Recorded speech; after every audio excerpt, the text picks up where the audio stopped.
are live right now. 5 seconds, guys. I don't know. It went to a commercial. And we're live. Okay.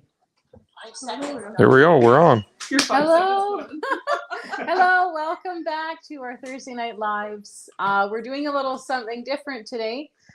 We are streaming on 3 different platforms. So we're doing our YouTube, we're doing their YouTube and their Facebook page. So bear with us as we try to figure out how to do the comments and things like that, because we do want you to interact with us and tell us what your top 5 homesteading tools would be, because that's what we're going to be talking about tonight. We're kind of thinking about doing like a total top 5, but when we got down to it, it was really hard to pick combined top 5 between 4 of us. So we decided to do top 5 per homestead each. They have their necessities that they need for their ranch, and we definitely have ours because we do a little bit more gardening than they do at this point, but they'll get there. So we are, I think we'll just get into it, and I don't know where you want to start. You guys want to start with your top 5 that you must have on your homestead or your ranch? Go for it. Sure. So you want to start with? We can start with your number 1 for Jenny, which is Jenny uses there was a Pelican sled toboggan that I had gotten with a snowmobile I purchased years ago, and it's like it can fit a 1 square bill. Kind of, that's the width of it, like width and length, 1 small square bill, and she uses it for just about everything. So I'll let her talk about that. I'm going to be monitoring the comments for the next little bit. It looks like we're working okay. If there's an issue, let us know, but for especially the Facebook. Actually, I guess maybe before I start, for anyone that's coming on live through the Facebook page and don't know who we are, this is Rob and Jenny, obviously Denby View Ranch, where you're watching if you're live there. But if you're live over on our channel, Plowman's Backyard, this is Jason and I'm Kendra. So we're just 2 different families, 2 different kind of lifestyles in the homesteading genre, and hoping to help you through the transition of coming to living in the country and homesteading or ranching. So that's our goal. Yep. Yeah, and for our Facebook users that have been following us through our journey, kind of seeing it, it's a good opportunity if you have burning questions that you want to know, or see some of the stuff behind the scenes of who we are. It's kind of a good way to go about it is trying this live through Facebook. So it's the first time we've done it. We don't know how it works, so I guess we're going to find out tonight. Jay and Kendra run an excellent homesteading channel on YouTube. They're just down the road from us, and they're, I would say, they're gardening experts for it. They also expert in training, maybe. Yeah. They also do an amazing job on some video content all about chickens, especially the partridge chanticleers, incubators and stuff like that. So they're an excellent resource too. So if you have the availability to, please subscribe to their channel and for more content info. I know a lot of you guys ask us about questions. We know about meat birds. These guys know about laying hens. So anyways, we'll get back to it. It looks like nobody's commented we messed up, so either nobody's on or nobody cares. Oh, we've got Marilyn on here. Yes, Little homestead by the beach is here. Thanks for joining. Oh, she says they are expert. Good. Yeah. I agree. Yeah. Oh dear. Okay, so I guess we'll go back to my your Pelican toboggan, or I guess that's the way to put it. And then I kind of grouped, so that's like winter wise. I also grouped our wagon into this because that's what I use in the summertime. Yep. So I like a lot of manual labor. Rob not so much. He likes the tractor. So I will tote, whether it's water or food or hay or bedding, like just anything and everything. Firewood. We do firewood with our sled. Yeah. So and wheelbarrow. all of that gets toted with that sled. Gracie even uses it still as an actual toboggan. Yeah. Which is They really work. funny. Yeah. We've used it a couple of times. Yeah. Yeah. So it's like totally multi-purpose. We use it for everything. And then same as the wagon. The wagon is like the water to go to the chickens and the feed and that when they're out in the pasture. I think that's what I'm using as a wagon. Gardening, I use a gardening too. Or if I'm doing a fencing project, like within the general vicinity of the barn, like I'll also tote some stuff into that. Yeah. So yeah, it works good. That's pretty versatile, and that's really key for us. and it's cheap. Yeah. Yeah, Like it is a super cheap option if you're not looking to spend a lot of money into something. Like you can get all these really fancy wheelbarrows and all that. Oh yeah. Yeah. We know someone who's bought like these fancy wheelbarrows, and I just go back to the old style wheelbarrow. They're so much easier. Well, to be honest, it isn't an old style. Well, I don't okay, think it is. you still went a little fancy. I just want the one little wheel that goes. I like the two wheels. So He there's likes a little the bit more two wheels, stability. but- There you go, I don't yeah. worry about it. I wish I Flopping had back and two forth, wheels on I'm just saying. mine. Ours was a barbecue for a little bit. it was a barbecue. Yeah. What was a barbecue? So there's The been wheel or there's been a few times in our life where money was a little tight, so we were waiting for junk day one year to go get a barbecue. So we had a fire pit at the place in Petawawa, and the wheelbarrow, I took the tire off and the handles, and I used it as the lid over the fire pit, and that's how we cooked our chicken for barbecue, and we did steaks and a few other things, and Well, there you go. and then We want to see a video on this on your channel, okay? and Cooking then a chicken in the backyard with your wheelbarrow. it was pretty funny, yeah. And then a few years later, the same wheelbarrow made it to the next house, and when Jenny got the horse, I stripped it. Yeah. I completely stripped the paint off. I cleaned it all up. I fixed the handles and put a new wheel on it and painted it green, and now it's back on the farm. You've given like a whole new meaning of a wheelbarrow being multi-purpose. Oh, yeah. You know? And I used Hey, it made a mean oven, let me tell you. But anyway, just say. there was Yeah. even a wheelbarrow here that Morgan had. Yeah, it's still and there. I used that for the first year quite a bit. It's a very old wheelbarrow but we used it the It's first toast year. now, but- Well, it needs to just get fixed a bit, but it has a steel wheel. It's that old. Oh, Steel wow. steel spokes, steel wheel. Yeah, you thought like a one wheel Yeah. like was hard. Try when it's like this. It's like it's Yeah. narrow. Yeah. And then you usually have one crookedy kind of one Handle. handle Yeah. is higher Yeah. than the other, so you're trying to balance. Yeah, it's quite funny. But that was kind of our big one that Jenny said, this is one of the I things use it a that lot. she uses a lot. I love watching her use that stuff as she walks past the four-wheeler, a couple tractors, the side-by-side, and goes and grabs that. And then I just think to myself, like, well, okay. But when I do it, I mean, we're lucky enough to have that stuff. But there is times where there's too much snow or it's minus 40. Well, at least, the sleigh is going to pull the wood from the barn up instead of, nothing's going to start some days. So And that's the other thing. Hannah uses a sled. She brings in wood from the woodshed, and she's able to pull that sled. And Yeah. it actually makes life a little easier when Oh, you're yeah. lugging these big. Let's throw in 2 or 3 bags on Yeah. a good, icy day, or even like some nice snow. It just slides. Yeah.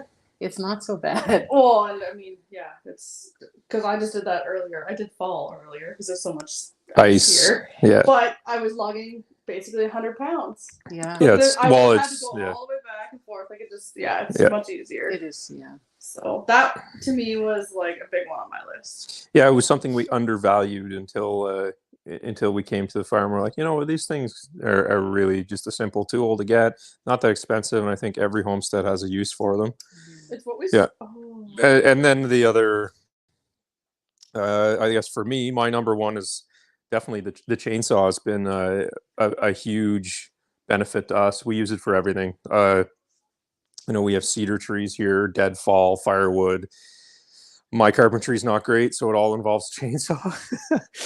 So the chainsaw, fix stuff in the barn or whatever, and that's something that I'm not great with chainsaws, and I've gotten a lot better since coming here because I use them all the time.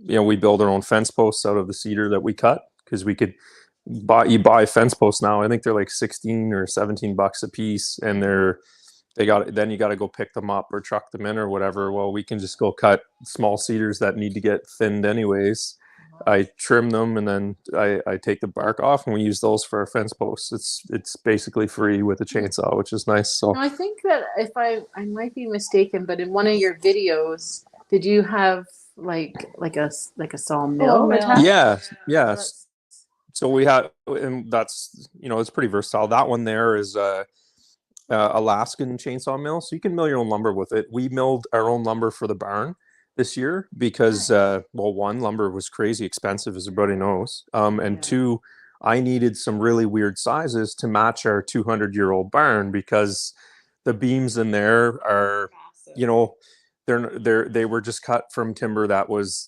Lord knows how old back then, right? And so some of the beams to match up were like, one was 16 inches wide, and it was a square 16 inches.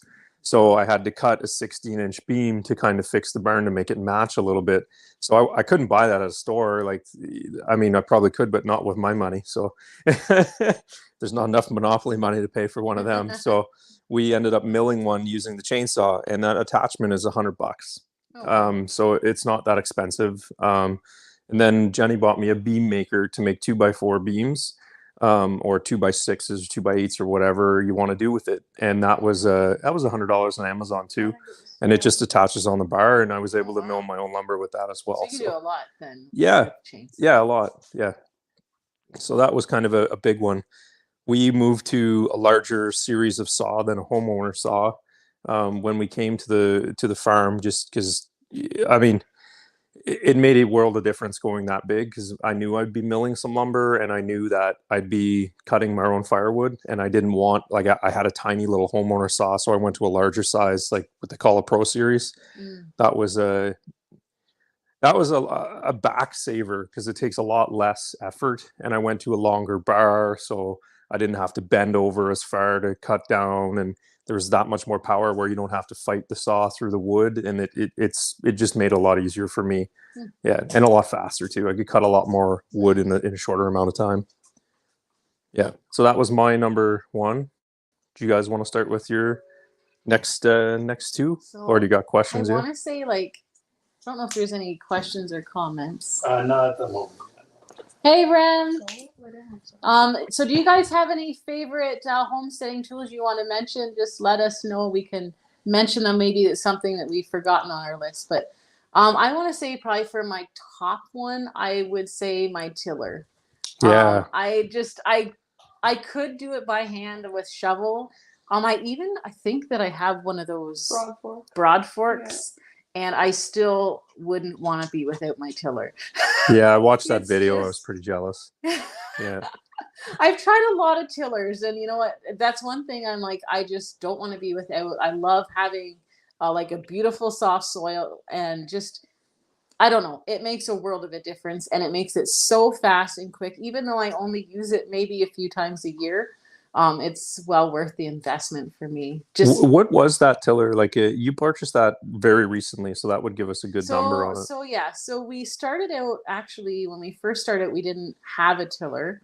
Our neighbor came over and he used his tractor and tilled our garden for the very first time because there wasn't a garden there. So the tractor with the attachment was a blessing because it really gave us a head start. Yeah. And then for probably 2 years, 3 2 years, to 3. our neighbor on the other side of us offered us to borrow theirs because they use theirs as well. So we used our neighbor's tiller, and that was a big help. And then we trialed a couple, and then we finally just got our own. This last year? Yeah, last year we got our own, and it's a Champion. We got it from Canadian Tire. We're really happy with it. It does really well. It starts, right off. I mean, it is brand new, but I like the features on it. It was really simple, and it didn't look like you were struggling. That expensive. So we tried. Who was the other one that we had? It was a Columbia. Yes, it was the Columbia. My parents. And we tried that for a season, and it was really good, but it was so heavy, so heavy and bulky that it was really hard to turn around, and it was massive. It was a great machine. There are features on that though that I liked compared to our Champion. I'm just saying. There was some really good features on it. I do agree. Ours doesn't have reverse, I don't think. No, it doesn't. Yeah, it's Like you reverse. reverse, but not reverse time. That's right. Yeah. Yeah.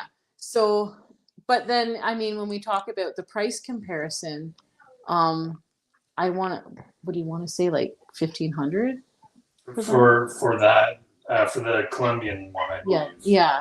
1,500 And for I that think one. when we bought ours, I believe it was on sale Yeah. for $6.99. 699. Okay, Ours, the wow, one that we eh? got. That's a So, huge I difference. mean, there's a few less features, but for the price, Yeah. it's a really nice Yeah. machine. So far, we really like it. And that's the thing. I go through a couple times with my big gardens, excuse me, and I'm able to get and plant right away, right? So, Yeah. and then I love to mix. So I love bringing in compost. I love, adding ash and different amendments to the soil. So it's a great way to just get it all in there. If I had to do that by hand, I'd probably have a much smaller garden. So I think that's my number one. Do you have a number one tool? So when we were doing the fence for around the garden, we went and borrowed one of our neighbors, kind of like post hoe auger, I think it is. But it's one you would twist rather than put it in. Oh, a manual auger. A Yeah. manual auger. Yeah. It didn't take very long to get through No. all those holes. Yeah. Even I think we used it recently, even when we fenced the chickens in, didn't we? Or no? No, because those we borrowed another neighbor's The post, Okay, T-post, that's right. which Which I think is that's another a really good good one to one, have yeah. too. Yeah. but We- wasn't on our list. We have a gas auger, the same kind of thing, and it's pretty, it's done its work for us for sure already. And they're, I think postal auger is good. That's a good one, Jay. You can use it for more than just fence posts too.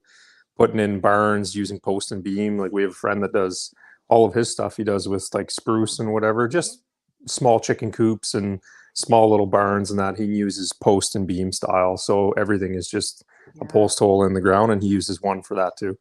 That's one thing when Jason he purchased actually these. They're are they antique? Like they're quite old. Yeah, so they're old. Like wooden handles, and it's quite neat. So he actually purchased them off Kijiji or Marketplace. Marketplace for like $10 each. Yeah, $10 each, and they come with different sizes, so you don't have to you could, actually have quite a good size hole. Yeah, with now one of them. with those tools, I still have to try and figure out how to fix them. Some of them don't want to bite into the dirt, so I might have to either sharpen it or readjust. Yeah, but for $20, can't go wrong. You can't go wrong with that. That's Our postal auger we did a video on, and it was we bought it on Amazon 2 years ago. It was like 300. So for $20, like that's perfect. yeah. Yeah. That's right. Yeah, and I think that's a good one. I could go with that for sure. We both kind of discussed as I guess the third one we can talk about would be a wood splitter. We both think, maybe you don't need one if you're going to use softwood or whatever, you use an axe. But out here we have a lot of elm, birch, maple. We use our wood splitter often, a lot. Yeah, it saves a lot of time and it saves your back. Yeah.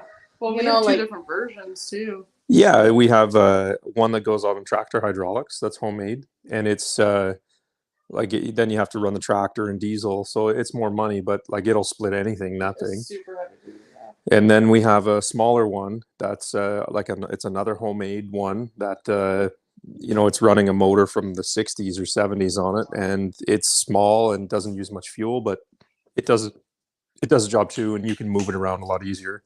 You guys have a nice one. That's pretty neat.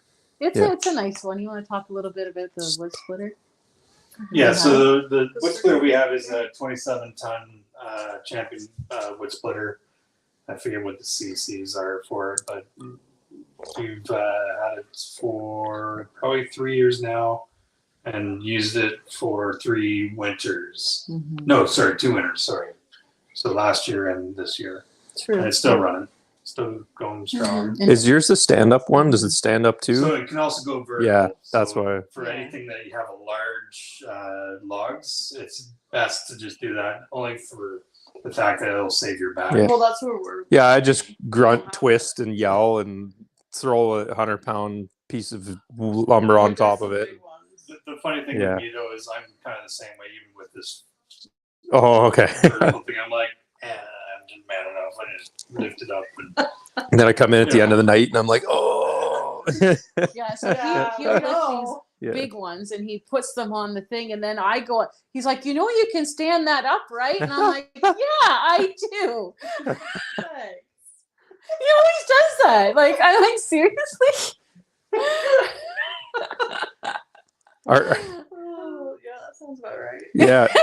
Jenny works the lever because on the one homemade one, he built it for his spouse and him both did the lumber, right? So she would work the handle to make it go back and forth, and then he would put the pieces of wood on, and then she throw them off into the cart. Yeah. Well, so it's got to step up. So now I have Jenny using the lever, and I'm trying to get a piece of lumber on. She's not paying attention or whatever. Oh, yeah. Or okay. the one time she went way too far and blew the line. blew the line. Just like I'm like, stop, boom. Oh, there's hydraulic fluid everywhere. I'm like, oh my god. But sometimes it gets locked up on that handle. You know, like homemade Jimmy Rig redneck stuff is like that. Yeah. It's just sometimes it wasn't going. That was the first time. So that was like, okay, don't do that again. Put the new line on. We used it for what, an hour, and then What? and then she's let it go beyond its like full extent because it's homemade. It was made from an old no, it pulled back too cylinder. far that time. It sucked in too far. No, it came out. So she popped it past the stopper, so that the rod actually came out of the cylinder. So I had to beat it back in, and it's so that you guys have a nice stuff. We have like Nice. old homemade things Yeah, that have you ever- hardly work. The other one, you have to literally like double up your hearing protection because it's so loud. I was like, I welded 2 mufflers on it. Yeah. It made no difference. he's like, well, maybe I put this one and this one together, and I'm just like, okay, well, Yeah. just whatever. Now, have you ever seen those spring assisted manual ones? It's called a kinetic. Kinetic? Yeah. So before we got our wood splitter, that was the one I was wanting to eventually find or buy or get or build or something at the time. Because there's parts of me where I like just to not have to be relying on gas powered or Yeah. electric or whatever. But I couldn't find one for sale, and I'm not much of a welder and stuff like that either. So. Yeah. I'm not either, but just enough to make it work. Some people built them. I'm just trying to keep them going. Yeah. So do we have any comments on tools? So little homestead by the beach says not a tool really, but I would not homestead in the winter if I did not have my Neo's boot. So I'm guessing the neoprene. Ah, yes. Boots too. She I was. thought. She's like, I don't know if boots is really a tool, but there you Yes, go. 100%. Oh, yeah. Insulated boots. Yeah, it's waterproof, goes up to the knee, low weights. Yeah. Wow. You know. So I wear mine year round. yes, And but yours aren't even insulated. I don't They know if are. it's They're good for insulated. -40. They're the lightweight ones like she's talking about. No, And they're she's talking good about in the one summer. I have. Well, yours are mucks. Mine are like cheapo ones, but they No. work. Maybe she'll let us know in the comments. Neoprene. Yeah. Yours aren't neoprene. So Walmart actually in the men's section, they didn't have them in the women's, but they do have them in the men's. They had the identical boots to my muck boots, other than they were like half the price. So that's what I went this year was those.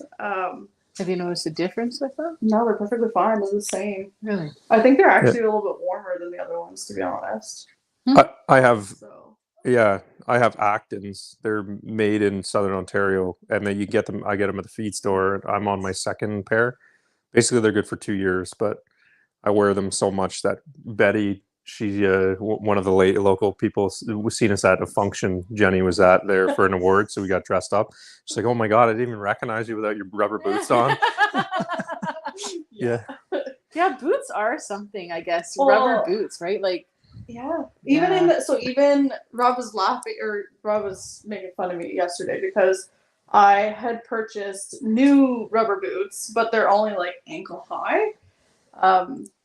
They're actually like marine grade boots or whatever that you're supposed to wear on like ships and stuff like that. So they're more breathable because they're meant for summer weather, and that's what I'm going to use out on the pasture when I'm fencing. Because when you go out to go fence in the morning or do the chickens, there's so much dew on that grass that if you wear running shoes, like good luck. You're just soaked.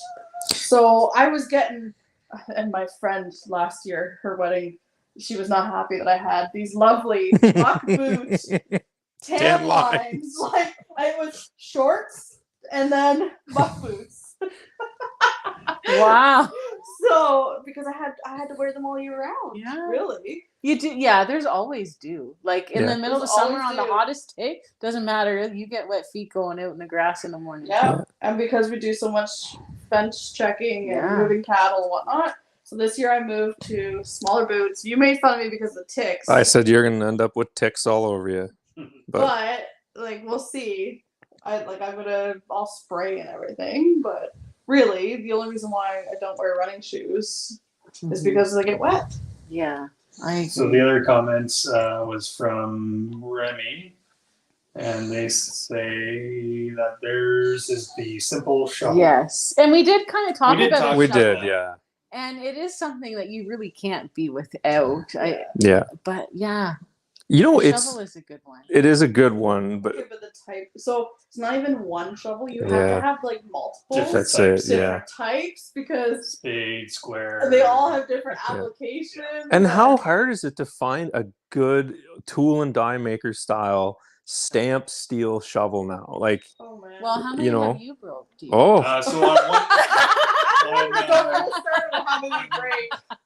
on one boulder, which we have a video out, I'll share a link to that, where I was trying to get this basically big boulder out of her new patched or new garden area. So I was determined, without a tractor and without anything else, to just dig it out with shovels and propping it up with 2x4s and 2x6s. Yeah, that was a challenge. So I went through 3 of them, I think. Yeah, shovels. I was without a shovel for quite a while. I went through 2, I think, this year. Yeah, we went through 2. We found a good brand. I guess I don't know if it's a brand or a style we like. They're kind of good. They're good for shoveling out, like cleaning the pig, mucking the pig stalls and pig pens, and moving manure around. And even in the garden, they're good. They're light. They're like an aluminum wide square, and they're great for snow. We found them, but we broke a couple of. We tried different ones. What's the ones that have the pointed spade? No, it is spade. Yeah, so I broke 3 of those. 3 this year. I think I broke 3, and then finally I was at Canadian Tire and I was like looking at them, going, "Well, I could go with another like wooden handle one, or I can go composite." And I was like, "We're gonna try composite this time." Because they get left out and weathered and whatever else. So hopefully that fixes the issue. We'll see. It wasn't much more difference cost wise. No. But it made sense. As long as they're on sale, there's not much difference. On that note too, like simple hand tools are always important, but we didn't really add them in our list, and I think none of us really did. We never really thought of it as simple. Just because the auger that. I think we figured that most people would be looking at them as things like, that and drills and whatever. Yeah, because the drills are. Drill's not on our top list, but we use it a lot. So it was really hard to depict what exactly you would. I guess we were thinking bigger. I guess. Yeah. Yeah. But yeah, definitely those few things. But speaking of tools. Yeah. What did you say? I don't know. He just dropped something from me that. A gem? Yeah. A fake gem? Well, the girls are now missing a gem. And Lily go it out. Yeah. Okay, so these are supposed to be tools. They're acting like tools. Yeah. Our catalogs are a tool for us on the farm that we use quite often. I mean, they do a great job with the livestock and moving them around, even that kind of stuff. The problem is this time of year they're starting to drive me insane because they've been in the house most of the winter. They don't have a job in the winter as much because cattle are in the pens and we don't move them a whole lot. And Mo is still just a puppy, but the dogs are good. We talked about that as something we were going to put on the list, but I don't think it's as important as some of the other stuff we had. Mm-hmm. Like you guys, I'm been pestering Kendra. I think the incubator is something I really think should be way up on somebody's list.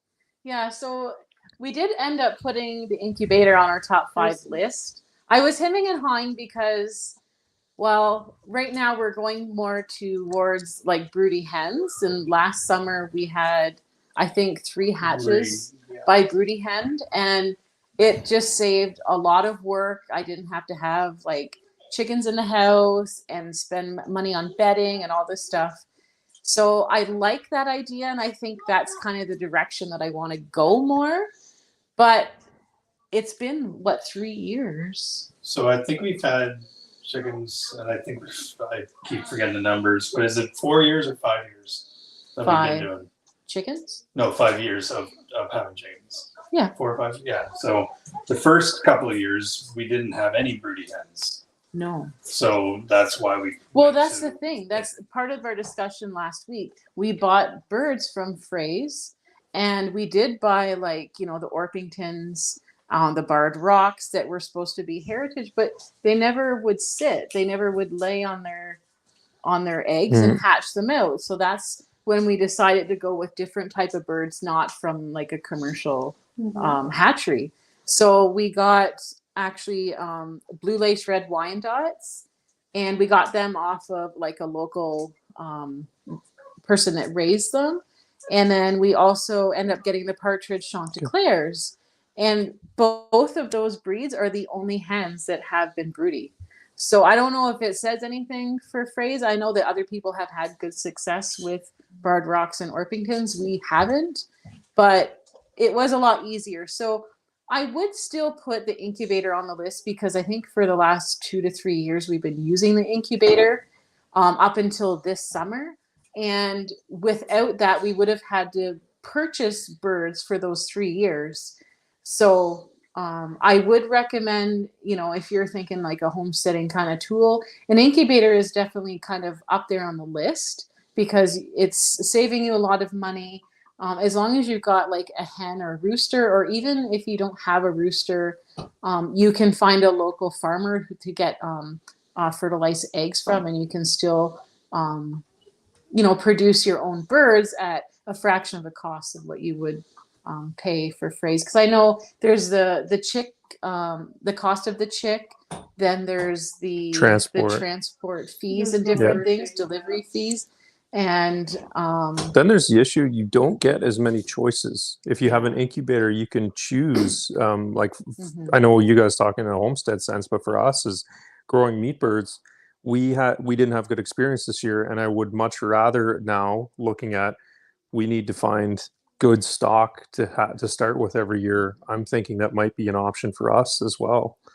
Yeah, I'd like to see, like, once I get my partridge Chanticleers back and going, I'd like to, you know, see for you guys, you know, pushing the grower on them if they would be at some sort of level as your meat birds. I don't know, because we didn't use a lot of grower last year with our roosters. So, but with an incubator, I'd be able to purchase Chanticleer eggs, do the incubator. We'd be able to select our times of when we want to start our birds. It just opens up all your options to you, where right now we're at the mercy of the feed store, the hatcheries and this and that, where with an incubator, it's all up to you. I was actually talking to Bella Love is on here. This is my neighbor, Kelly. Thanks for joining, and happy birthdays or birthdays. Oh, happy birthday.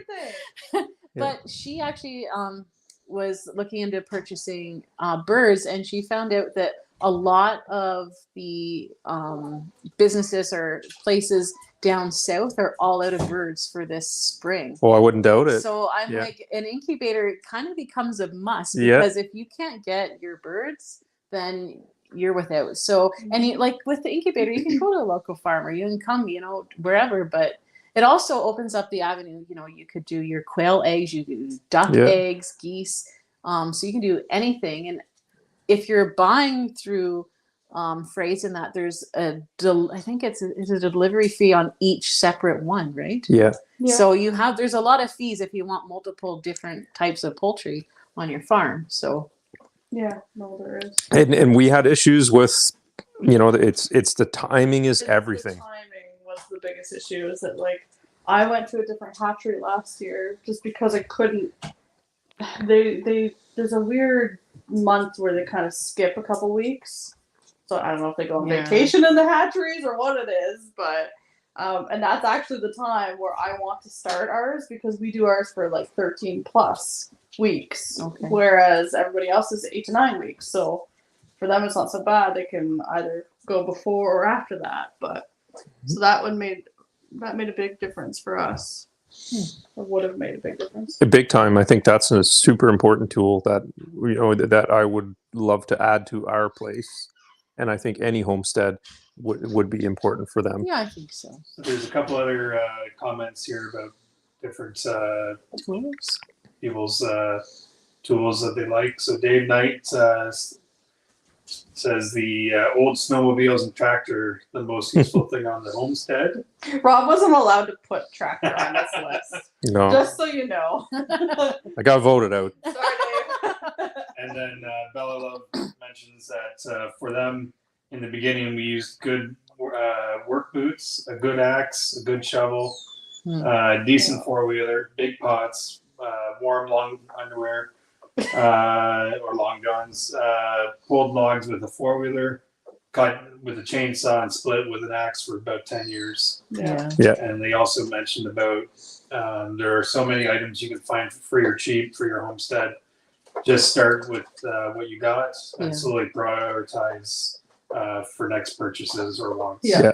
Well, That's- it's that's the same goal, thing, yeah. right? Like with us, like we're looking at what 6-7 years now, 6 years anyway. And just last year we got our first own tiller. Like we've always kind of We've had usually always had neighbors or that we borrowing could go or to. And so that, but that wasn't necessary. Like it was that we could afford it, last year. So you do the extra things and you save up for those big things, and now maybe a tiller's not as much compared to a tractor, but it's still like using what you have. And if you have the ability to borrow, or you can even rent tillers, so you could even go and rent one for a day, but it's not really convenient up here because by the time you rent it a day and you use it, you got to do at least 2 days. So That's why we got a wood chipper for the tractor. I rented one. It was broke for most of the time. I had to fix it to make it work. It took an hour and a half to go get it, an hour and a half to return it. And I said to Jenny, we need this more than once or twice a year. So when we added it up over 3 years, my chipper just paid for itself. yeah, exactly. But the tiller option is excellent. What you guys have is like next level. That's perfect. We have a very tiny one that we added as part of our Ryobi setup. It's just an attachment that goes on our battery powered and gas powered Ryobi products. Wow. And it was what was $120 for the little attachment, and it does an okay job. But by the end of that garden tilling, that little patch Jenny did there, like you don't want to look at that thing again. It's not like yours. Like it was bouncing all over, and So that reminds me of the Mantis. I Okay, really love the Mantis tiller. It's probably about the same price almost as It's a our little bit Champion. more than our Champion, only because we got it on sale. Yeah. So But I think the last time I looked at it and I can't even find where to buy it, the Mantis anymore in Canada, at least. But you're looking at about $900 for one that does about a 16-inch path. but man, did that thing did its job So well. that was the one that we borrowed from another neighbor of ours. I just wanted to try it out. And that one did only a 9-inch, but it I think ate that's up. what It ours ate is. up. ours is 9-inch. Yeah. The only issue I've had with it is that the back plates that protects you from rocks and everything else was too close to where the actual And it Fire? catches rocks. and then it would just collect rocks. Yes. And I was hammered to get them out. Yeah. It's hard. It's like it's Yeah. hard. Yeah. And our soil is 90% rock, so it's a good way to start it. But that's kind of our list. Is like that's a great comment that you put on there. Is that you make do with what you have, and then you go from there. That's why when we did this list for us, it was, that next purchase, that when you have the money to put into these things, to put it the right way. Like for us, for me, the chainsaw, a proper sleigh. Like we bought a Pelican sleigh and we've been using it for 5 years, and whatever else, that was worth the money. For you guys, a proper incubator, and for us. we use electric fence, so it's different than you guys, but our electric fencing is not a cheap avenue to go, but you can do it cheaply. It's just we've had bad luck with cheap electric fencing setups. So even now we're running Patriot dual purpose. They're like a box store electric fencers, Okay. but they don't do the job. Like we have an old co-op brand electric fencer, and it puts voltage out like you wouldn't believe to keep the line hot. It keeps pigs in, it runs the whole farm off one fencer, where our Patriot ones just don't have that. So for us, electric fence is a key tool, but when you're doing it, you want to make sure you have the funds to buy that The good one. product. Yeah, there's certain things where you can definitely go used, and like you basically make it back up in the end. Whereas like some of the stuff has to be brand new, and that is one of those things where you gotta have like the best. Yeah, big time. So even like the string itself has to be really good. Like it's part of infrastructure. We spent, what was it, probably $70 in cheap electric fencing testing tools. And then Jenny bought these things called a boundary blade, and I have a few videos of it. One, I shocked myself while doing the video. That was good because I was looking at the screen, and anyway, there's this 11,000 volt. One of them. But the boundary blade was a really good expense because it was a one-time purchase instead of every 3 to 6 months replacing a cheap one. Not even 3 to 6 months. Sometimes they didn't last more than a week. Like, yeah, the ones that have the little string and then you put the little probe in the ground and then you touch, like that's just too much work. They break all the time and you can't store them properly. Whereas this blade it's literally, it'd be no different than your like knife that you pocket knife. It actually is a pocket knife as well. Wow. So it folds out to a knife so you can multi-use it. But it's the same size and that. And you just there's nothing to catch on to anything to break. Like it's the perfect shape. And it gives a fairly accurate reading of what your voltage is, so you can check it all the way around. But we use electric fence for predator control to keep our livestock in. It keeps the cattle in because their fencing is poor, and we're still rebuilding fencing for cattle and horses and pigs, where we didn't have the infrastructure or the money to do it, but the electric fence was a cheaper option and a faster option to get us there. And then we used it again in the chickens because we said, you know what, this was a good investment. Let's do it for our chickens. So our chickens are on electronet, and we have zero predator loss because it keeps everything out. Yeah. And then you also use it for your garden. The garden too, because we choose to have our garden in that first early growth stage. Jenny does it earlier in the year. We don't have chickens then because we do our meat birds later in the year. So our electronet goes around the garden.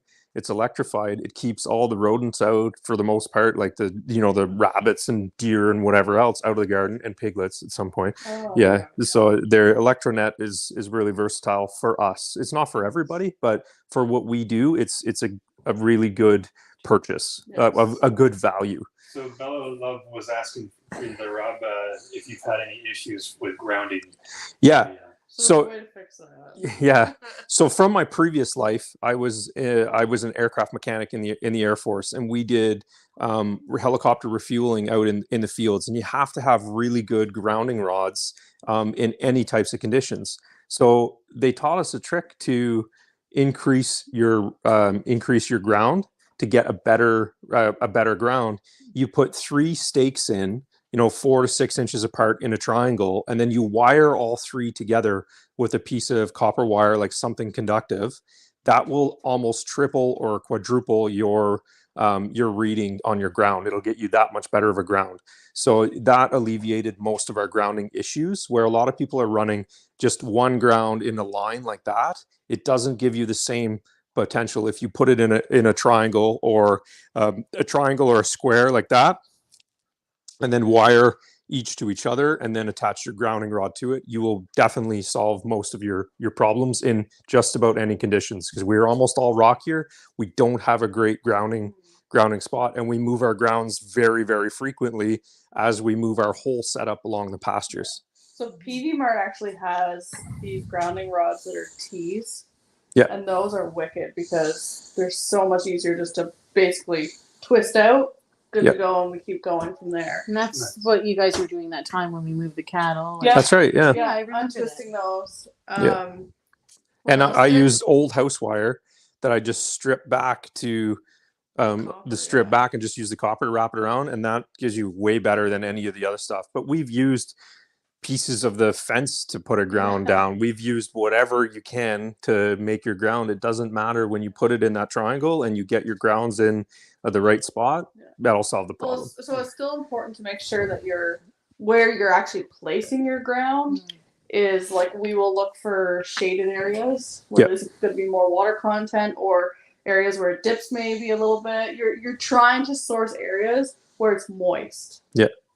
Right. So like on a hillside, like good luck. It's very difficult in a very dry soil. It's really hard to get a good ground. Yeah. You want like a moist ground, basically. So not like sand. No. Yeah. No.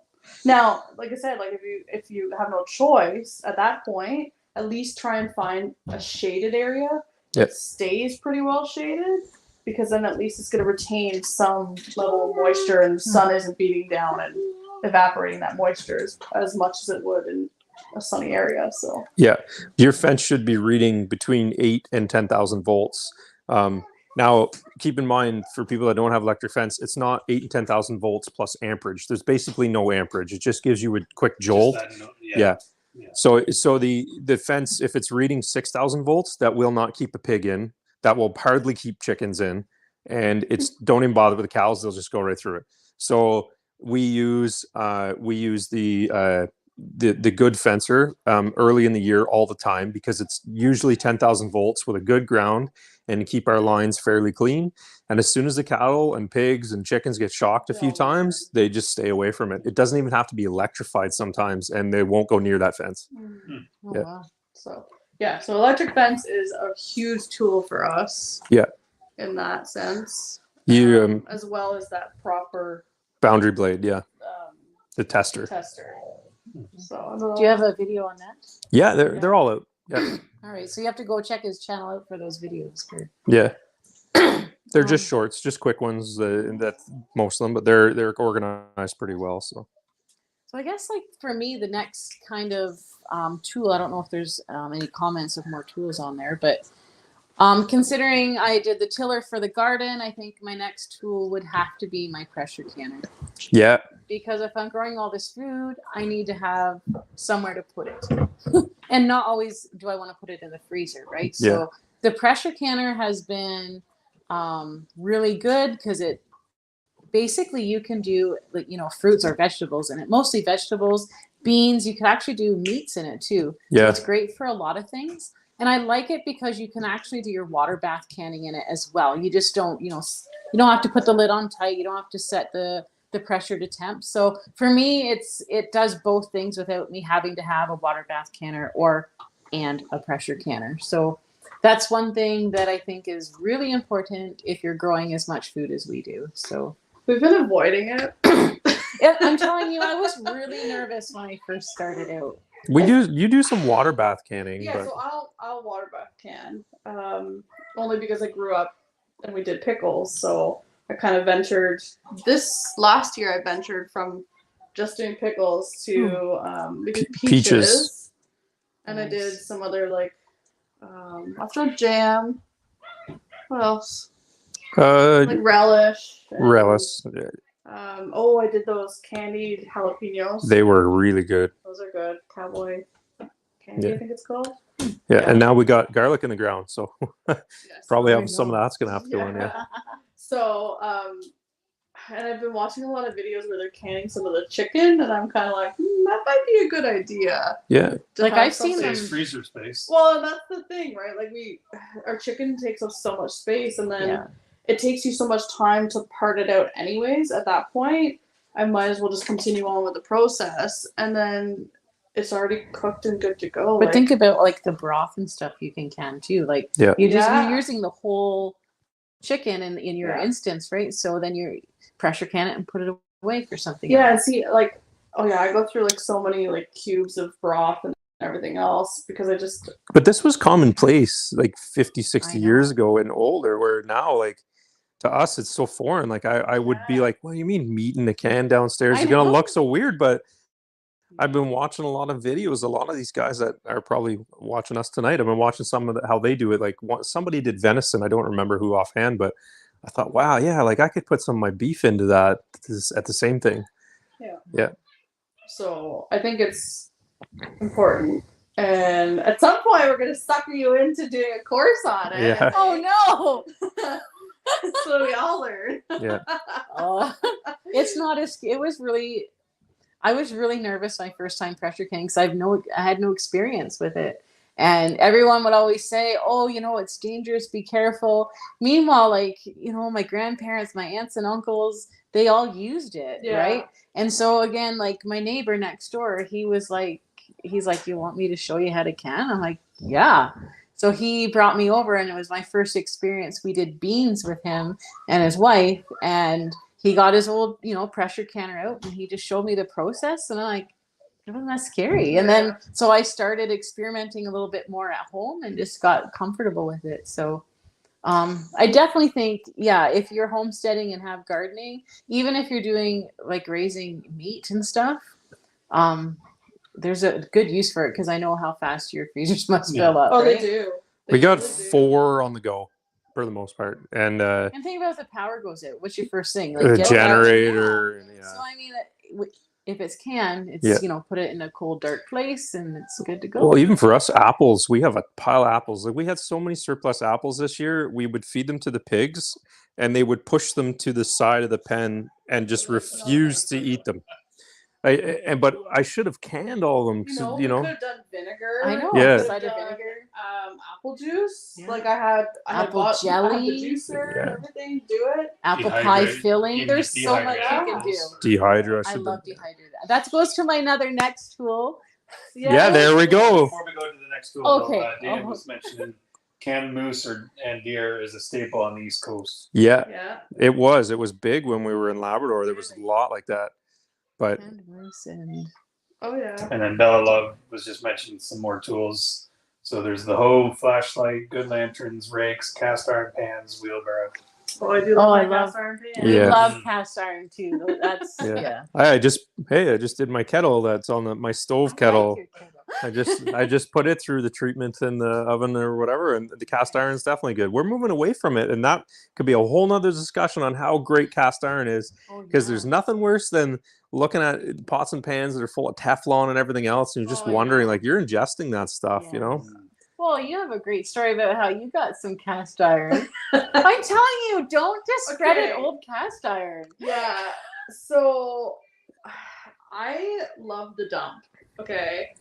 Because and there's ways to do it, but like our dump actually allows us to repurpose items and encourages it, which is really nice. And his name's California Gary. Yeah. That's he's our dump guy, and he's there's awesome. Some bribery involved. Yeah. It usually involves empties. Yeah.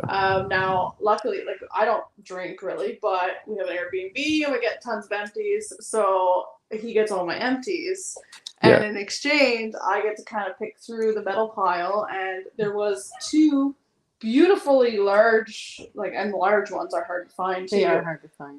Cast iron pans. And they're expensive. And I looked at them too, and I'm like, they don't even look that bad. Like they look like they're pretty seasoned. So I just washed it out quick and gave it a try, and they were already pre-seasoned. I'm like, why is somebody getting rid of this? He's so good, our dump guy. Like he grew up in California. He's very much like into recycling and repurposing. And there's so many people that just throw good stuff out. He'll put it aside, and he knows everybody in the community.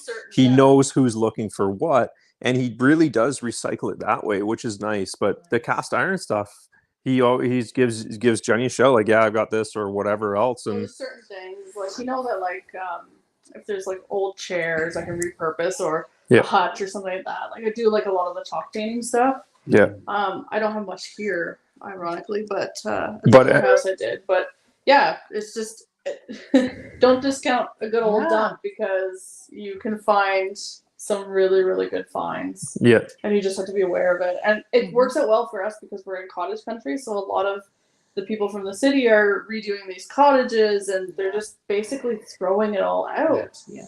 Oh, she brought home hedge trimmers, weed eaters, chainsaws, all kinds of stuff that like Gas cans are perfectly fine. Yeah. Someone was throwing out the bumpers for their dock, and there was nothing wrong with them. So I took the bumpers for the dock. Like, I'm sure you know how much those things are. They're not cheap. they're expensive. Right? And it was like a full set. I was like, Wow. perfect. Yeah. So yeah, I found some really, really neat items. But you can bring an old cast iron pot back to life. Like, Yeah, if like- it's Oh, yeah. kind of rusted up, you know. as like- long as it doesn't have a hole in it, you're literally like you can fix Yeah. it. Just cook around the hole. That's Yeah. fine. I have a friend. I have a friend who that's his hobby in Petawawa now. He lives in Petawawa. His name's James Weeb, and James, his hobby is redoing old cast iron. And he's got a lot of people that are bringing him stuff because it takes a certain skill to figure out how to blacken them just right and get them back up and put the season to them.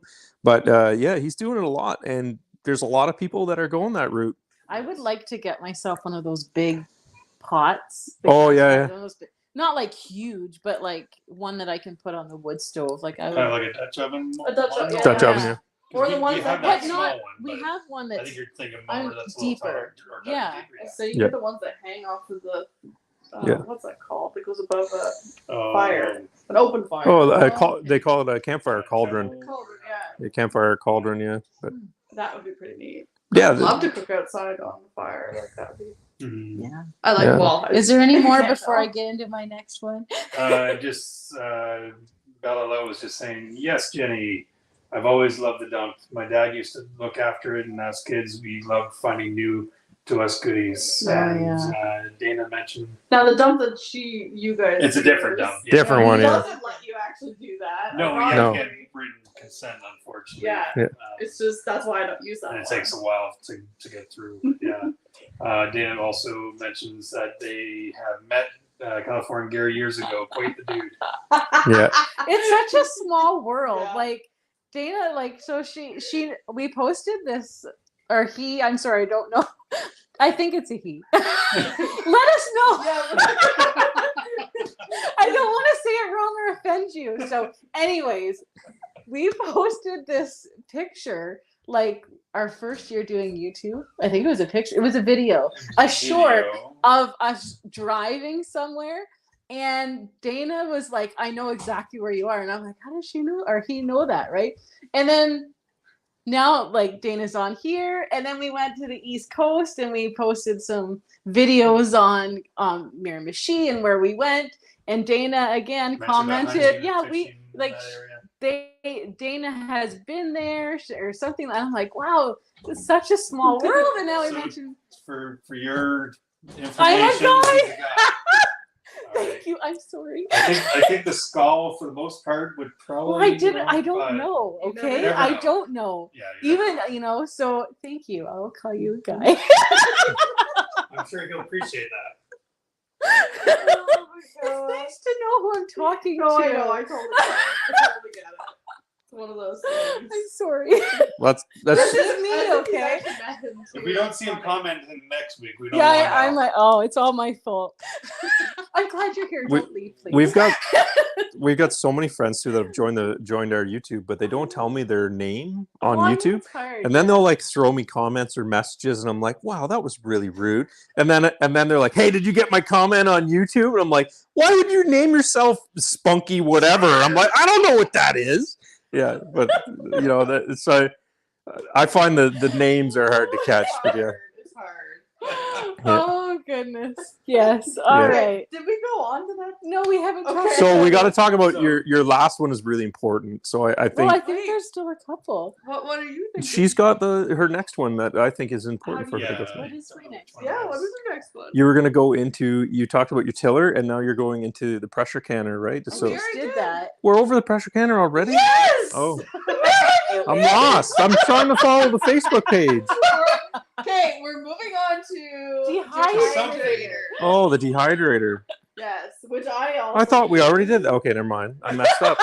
Yeah. Remember we talked about stews and meats. Right. and Yeah. That was the pressure. I think it was canner. because the whole time we were talking about that, I was thinking about, yeah, dehydrator. We use that for everything.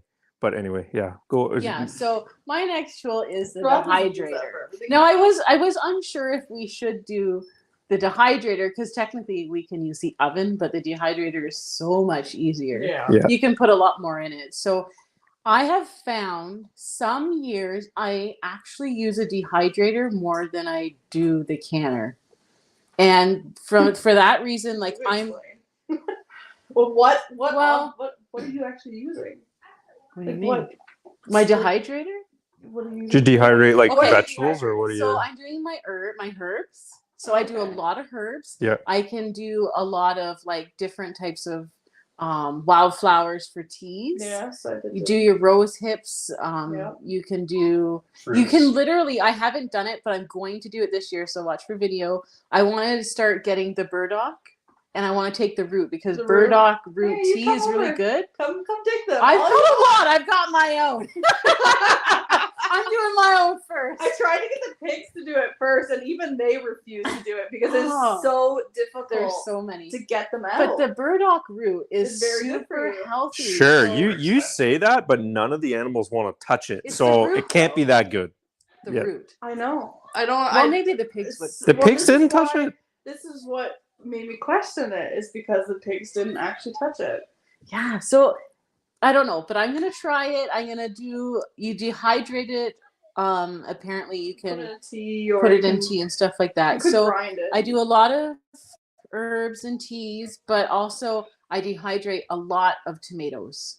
Okay. I Yeah. have found that I use so much space canning tomatoes, but if I dehydrate them, they take up so much less space. If I want to make a nice thick sauce, throw some tomatoes in. If I want to make a paste, you can dehydrate it, put it in a powder, mix it with water, bring a paste up. Like it saves so much time with that. I do a lot of fruit, mangoes, the strawberries, apples, dehydrate them. They're good. You can use them in cereals or like oatmeals, anything like that. Mhm. And then another thing, what was the other thing I was going to say?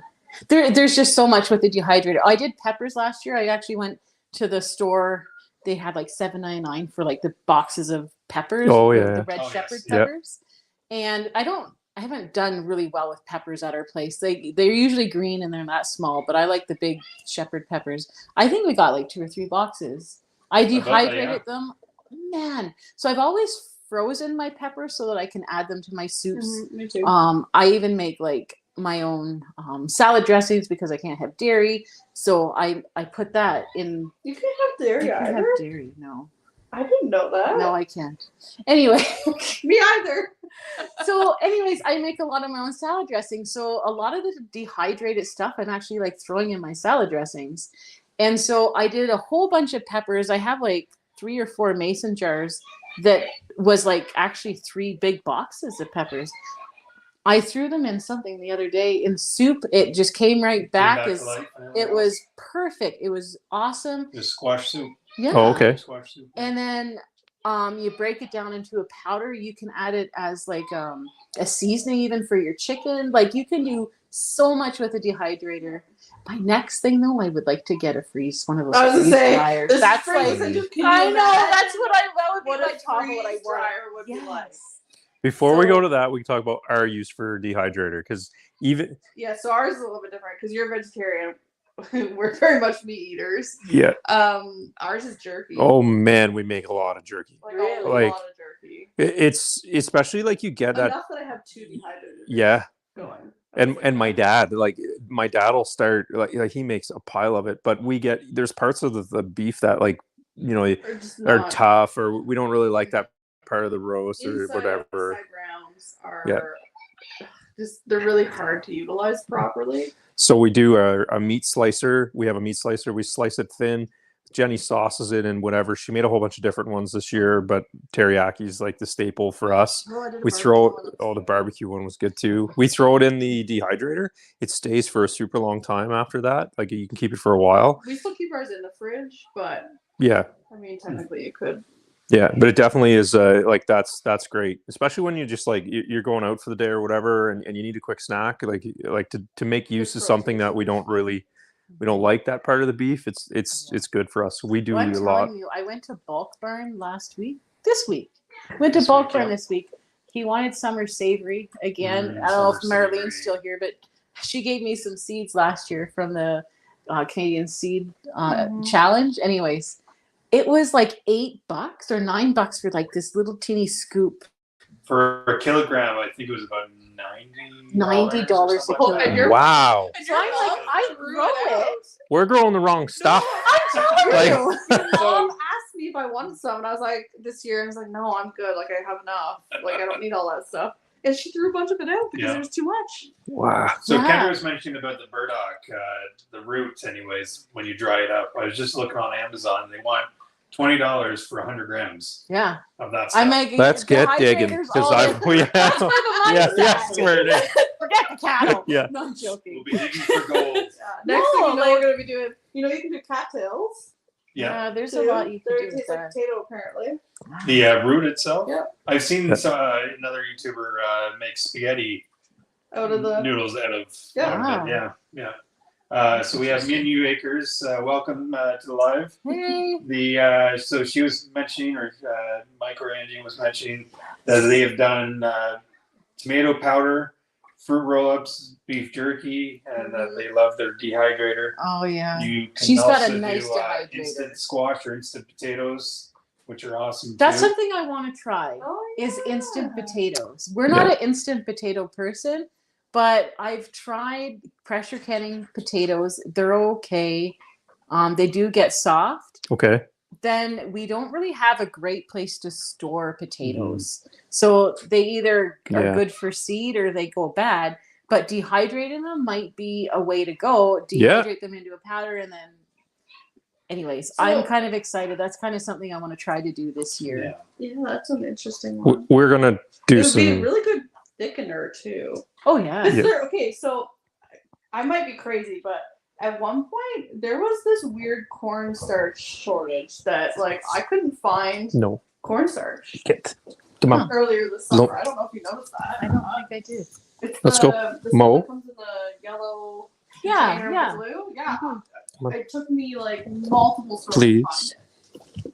Wow. And then I don't know what it was. It was a short shortage, but there was some that were missing. Remember what? There's a lot of Talking to Yep. the other lady. thickeners you can use in place of But yeah, cornstarch. So yeah. It's just I'm just thinking like, well, that would be kind of a cool little thickener for your soups or whatever, right? Mhm. Dana was mentioning that they want to have a dehydrator sometime, and that they're going to be making a smoker in the spring from a old hot water tank. So Cool. Dana, I'll get you a video next time I get to my hunt camp of my dad's homemade smoker. Things not to do on one day, but the rest of it's good. Yeah, that was good. My old man's awesome. But Do a couple things. he built a cold smoker. So if you're gonna go with a cold smoker, me and him, my dad's a butcher, and he has been for ever and ever and ever and ever. He's kind of semi-retired out of it now, but he's excellent at what he does. And we made homemade sausage all the time. We do it every year. I've done it as long as I can remember. And we used to do simple smokers, like over barbecues. We used old steel barrel drums to make smokers. I've seen hot water tank stuff done.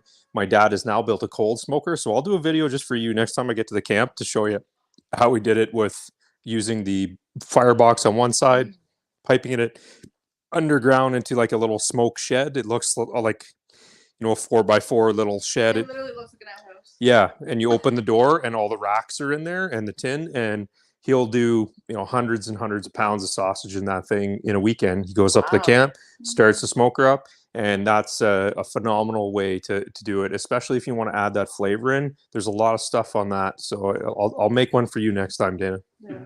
And then Bella Love asks, what kind of dehydrator and meat slicer would you recommend? We bought by price. No.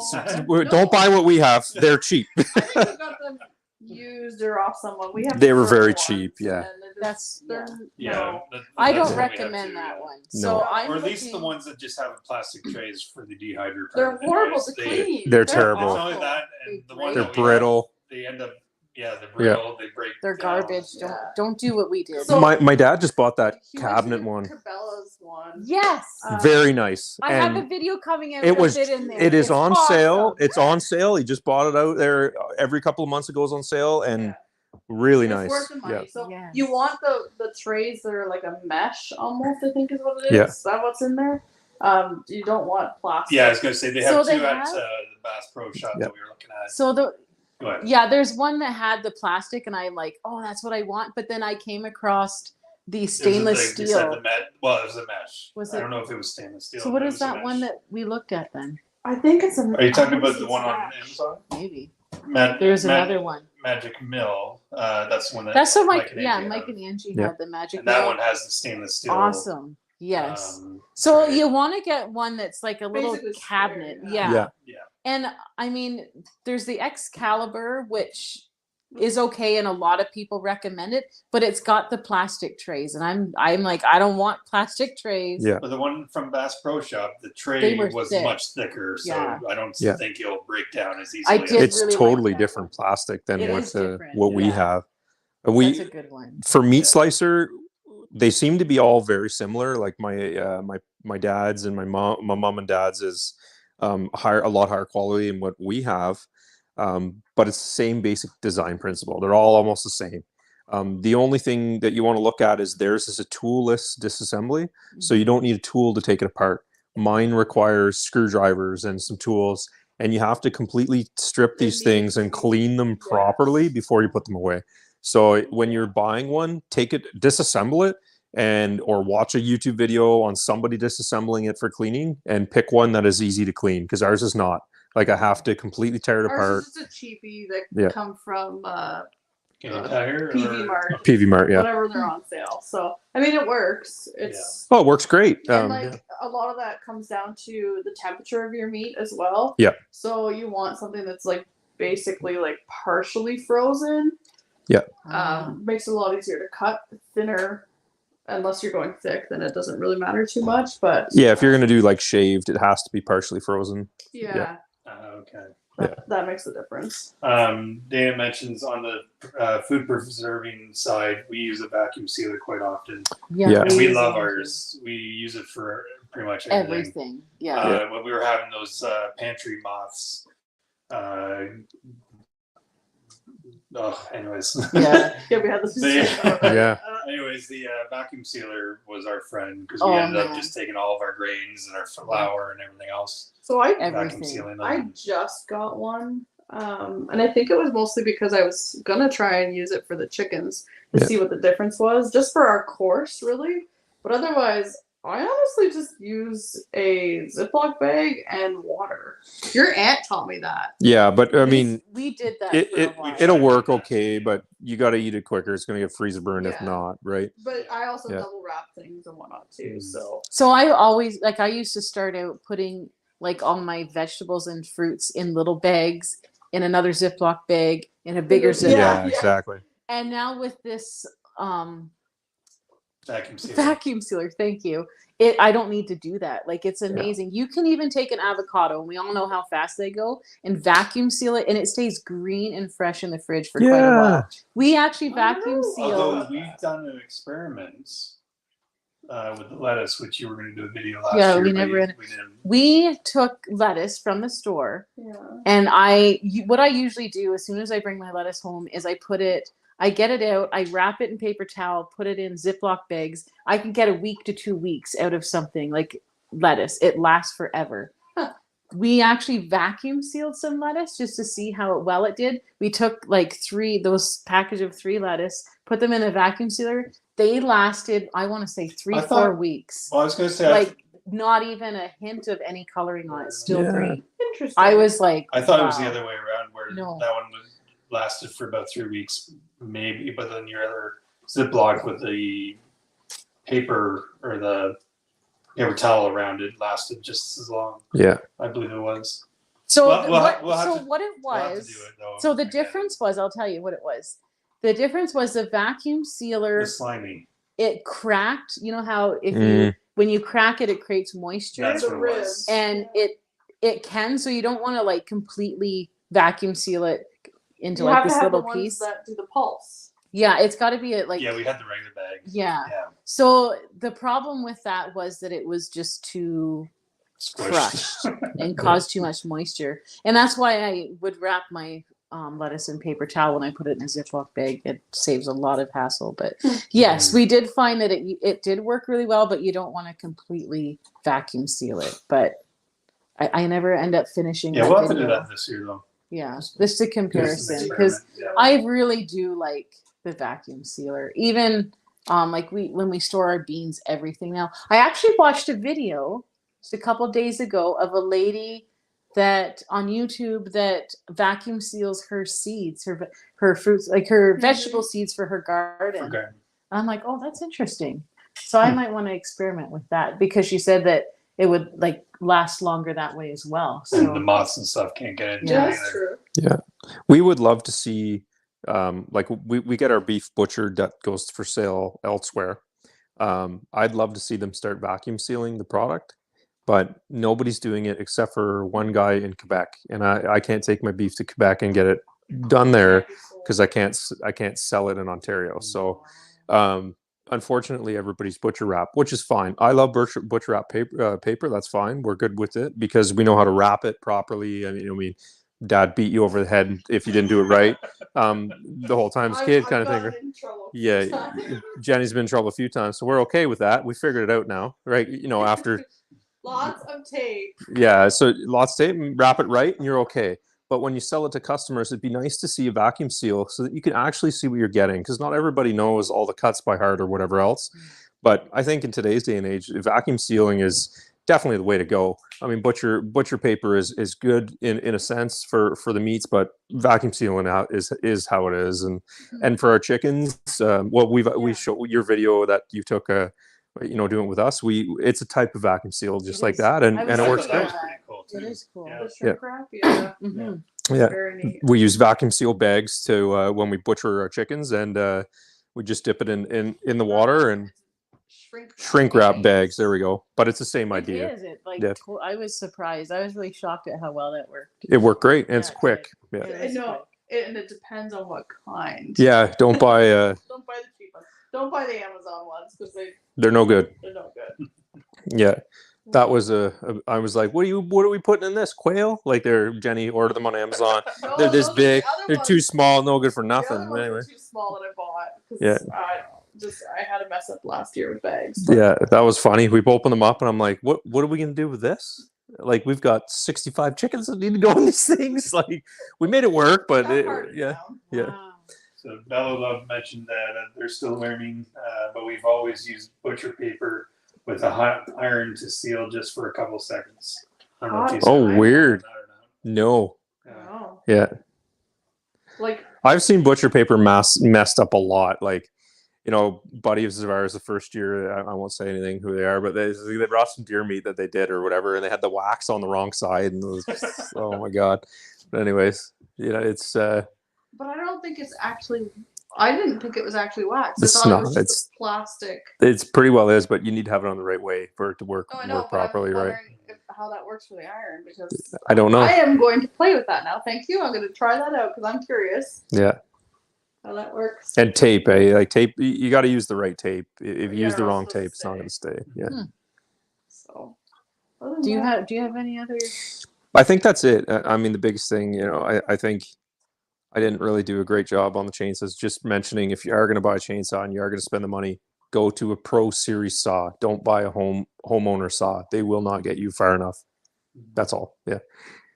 That's all I think I missed for tools. Oh, okay. The only other thing I want to mention, you guys mentioned a lot of Champion products. Oh, yeah. Okay. Yeah, we're not So- sponsored. We're not No. sponsored. No. Sponsored by No, them. but what I want to say, We're open to it though. That is true. Yeah. We are open. Yeah. and this is going to be a really good story. I'm sorry, Yamaha. Not Oof. for it. But Rob can tell you about a story about our generators and how we went back to a Champion. Yeah, so we had issues. We thought we had issues with a Gen Link at our other home for a generator, and we had a Champion there. just a cheap, at the time, I think it was a Canadian Tire Champion generator, 9,000 watt. It's old, like, what is it, probably 15 years at least. It's an old Champion. And it was, we had issues with the GenLink not working. So the GenLink people told me it's your generator is not putting the voltage out properly, blah, blah, blah. Okay, fine. So we'll get a new generator. And I said, well, we better buy a good one because this one's working, but it's obviously not doing it right. So we bought the top of the line Yamaha 7200, best of the best kind of thing. All at the time, it was like $2,800. Get it home. It worked great for the first year. Second year, we used it time to time. It was okay. Third year, nothing worked right. Had to rebuild the carburetor, cleaned it all, the fuel system out, which is normal, like, okay, like for something that doesn't get used a lot. Then it started having issues with an automatic choke. So the automatic choke was killing the generator, stalling it out, flooding it. I exhausted every mechanical skill I had trying to figure this out. It sat at the dealer this year, midwinter, sat at the dealer for a few months. Now, our dealer's awesome. There's nothing against these guys. No, It turned out being bad fuel. 3 or 4 of the connections were broken. Like the wiring wasn't done properly on it. It wasn't grounded properly right from factory. Like this thing has not had a hard life. It only has 30 hours on it, and it let us down midwinter. So midwinter, I had to go to our other house, pull our generator that's been in storage for 5 years out, the Champion, bring it here because I didn't can. So all my stuff's in the freezer, and I needed to not melt. And I have 4 freezers full of product. He's letting you know that he wants some. Yeah. So I had to bring the generator out. So there I am. It's -20. We have no power, and I'm cleaning the carburetor on that other one and getting it running. And we got the Champion up and running. It ran for 3 days straight. Never had a problem. So I think Champion products, don't discount them. Yeah. You know? So we have a Champion tiller. Well, the generator is the first thing. The first thing we got, purchased, in the summer of like our first summer, I think it was. Yeah. Because there was a lot of power outages. And it's only like 3,500 or 4,000 cheap, watt or too. something like that. We paid like $299 when it was on sale or something like that. Nothing. And it's still running. Like Still we running. still Well, use it. There's some issues which I'll probably get Rob to help me out with. But you know Now let's that, brought so up. we have the Champion, Well, the splitter, the wood splitter, the The tiller. and the tiller. Yeah. And that's honestly, as you were going through all that It's stuff, true. I'm going, okay, I need to make a mental note to tell you guys, like, don't discount those because just because it seems like it's this cheaper product, it's just a Yeah. Canadian Tire brand, Yeah. doesn't make it any better than some of the No, you name really brands. have to do your research. And I just went based off Google reviews. What I should have did was ask somebody who actually owned one that you know personally. That's true. I looked at sponsored videos on YouTube and Google reviews of this generator before buying it. Little did I know that it was a problem. It's a problematic generator. It's not popular. And the other instance of this is sometimes more money isn't better. Like our other little inverter generator, a suitcase generator. It's a Walmart one. It's a Walmart purchased Hyundai generator. I have a video link down there for people that want to see what I'm talking about. But it was $500. It's almost the same specs as what the Honda ones were. But I knew from my previous career, the Honda ones, and from her, the Honda ones blow up. Yes. So they if you don't use a specific oil, It has to be a non-foaming oil. they'll blow up. They'll blow up. So after rebuilding a few at my old job at work, because they kept dying on us, because you can't get that oil everywhere. I learned, don't spend the money on the Honda, just buy something different. And that Hyundai has been great. Yeah. Wow. And I saved. The Honda at the time was $1,800, and I spent $600. So And that thing got lugged around halfway across the country multiple times. a couple times, yeah. So One thing that we did with our, if you're out searching for like a generator, a tiller, a wood splitter, you name it, Champion. One thing that we did is we saved up our Canadian Tire money. Mhm. Nice. Wait Yeah. for it to go on sale. Use your Canadian Yeah. Tire money and save like a ton of money, and it makes it just more of that affordable. And that's Yeah. really the only reason we went that way with the tiller is because It was on sale, and to be honest, the 3 items they were just in the right they were in the ballpark right for us. price So range. Yeah. it didn't Yeah. matter about names. That's I didn't it. do any reviews, to be honest. But I will be doing hopefully a review on the tiller because I don't Yes, think I have we haven't done that one. done yet. it. I wanted to get a season in to see if I liked it Yeah. first and get to learn a little bit. So I'm going to do a review on that tiller that I have. And like I said, wait for it to go on sale. Use up that stocked up Canadian Tire money, and you Everything, can yeah. get it for Yeah. quite. We wait for everything to inexpensive. go on sale. Same as that. Yeah, we wait for everything to go on sale, and I think in your budget, you have to be open to willing to try non-name brand companies because, I mean, you're paying for a name, but if you look really hard at the forums and YouTube and whatever, or look at the machine itself, you can see that most of these are probably built in the same place as the other stuff, and you're going to save money. Your chainsaw was an off-brand too, wasn't it? Yeah, my Haas Farmer Because you've chainsaw. gone Yeah. through everything. You've gone through still. You love those. No. No way. I know. No. Absolutely. What's the other one? He's you like, have? don't talk to me. I Yeah. can see that look in his eye. Don't go there. There's this one time I was pulling on a still long enough that I just said, that's it. And I just hucked it into the bush. In all fairness, I think that one was my dad's. Yeah. That you don't like. And it never ran right for him. No. It didn't run right for him for 10 years. So, Like nobody. needless to say, tell him about the one. Yeah. It's, Or I guess you have a video of it. yeah, I have videos of the chainsaws, but they're called Haas Farmer Techs. They're old school chainsaws that a Chinese company bought the rights to are now manufacturing because the new school stuff you can't fix. Like my Yamaha, everything is computer controlled, and there's Yeah. nothing I can do to fix that. So I bought them, and I bought a Pro Series saw for it cost me $450 from a local guy up here that sells them as a dealer, and he walked me through everything on them and whatever else. And if I would have bought the equivalent Stiller Husqvarna, it would have been $1,200 to $1,500, and the saw does just as well, if not better, I would say.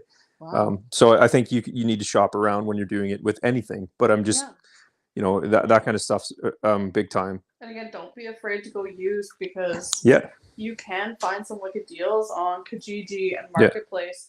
The auctions, the farm auctions, It's hit and really miss. haven't Yeah. had very good luck per se. Like they're quite expensive. There is, yeah. I mean, I got my sickle mower and stuff from farm auctions, but my electric fencer came from a neighbor who found it in the woods, but it's from 1991 and it's the best fencer ever.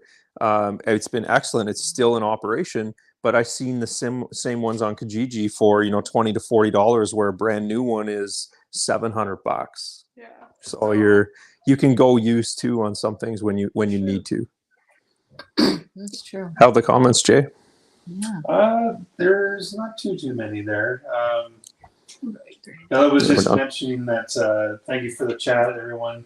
Love chatting about all this. I was ready to give up the last couple of years, but thanks to great neighbors on going to get back into, or they're going to get back into the swing of things. And don't worry about too much chat. We love Oh the no, chat. we love chats. Keep going, girl. Yeah, Yeah. that's right. But I will tell you, this brings me to something because I actually was seeing Bella or Kelly today. It was her birthday, so I dropped a Yeah. card Happy off birthday to her. again. Yeah. Happy birthday. But she was saying because I use the black tarp, or I guess it's fabric, Yeah.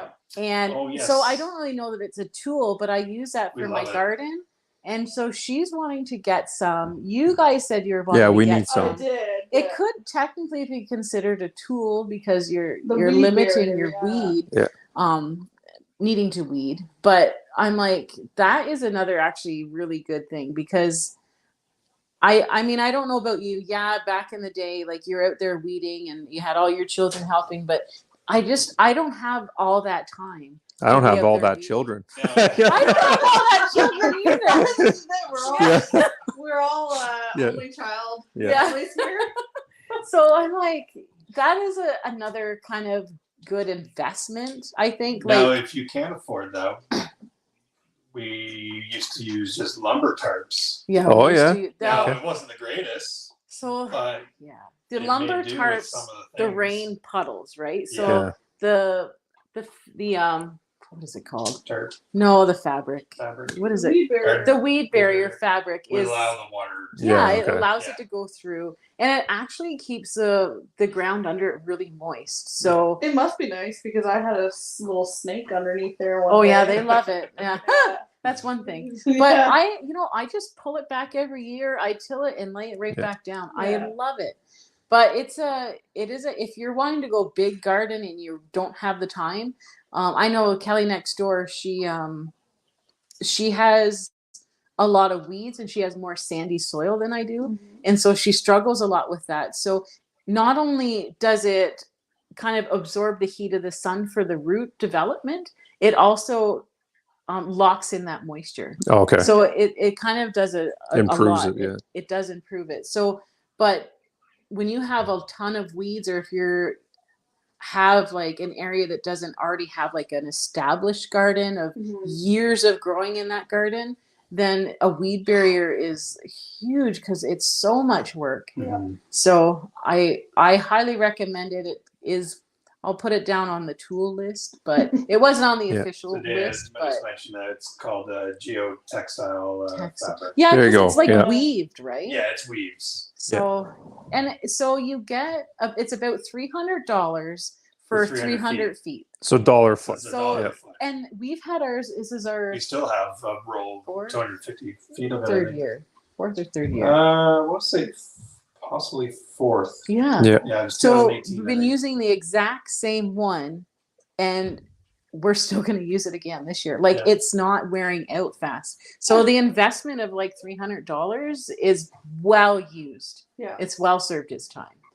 If you are being really cheap, Mhm. the alternative to that is to, when the guys are doing construction on the side of the roads, you can ask them for the leftovers of it because they use it for barriers, just to make Okay. sure that like any chemicals or any runoff, all that kind of stuff. Oh yes, Well, those on the Yeah. on the road sides there, Yeah, so Yes. it's the same material. It's just they have it on posts. and it might only be 3 feet or Yeah, 4 it's just feet. they're only But still, you put But still, some you of could those ask for it because Yeah. they literally just wind it up and it goes in the garbage after that.